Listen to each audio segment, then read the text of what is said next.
কুষ্টিয়ার কুমারখালী থেকে বাসটি ঢাকার উদ্দেশ্যে রওনা হয়েছিল এবং দৌলতের ৩ নম্বর ফেরিঘাটে ইউটিলিটি ফেরিতে ওঠার সময় আসলে এই দুর্ঘটনাটি ঘটে এবং এখন পর্যন্ত আসলে বাসের যাত্রীর সংখ্যা আসলে ওভাবে নিশ্চিত হওয়া যায়নি।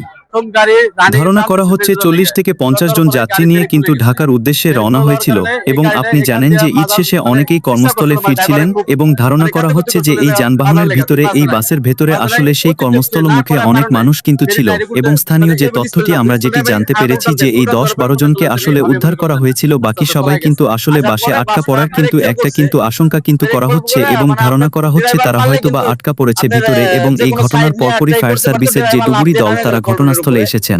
নামার পরে গাড়িটা পানিতে চলে গেল। তারপরে জীবিত আপনার ৭ জন লোক উঠে হয়েছে আর মৃত আপনার ৪-৫ জন লোক উঠে হয়েছে।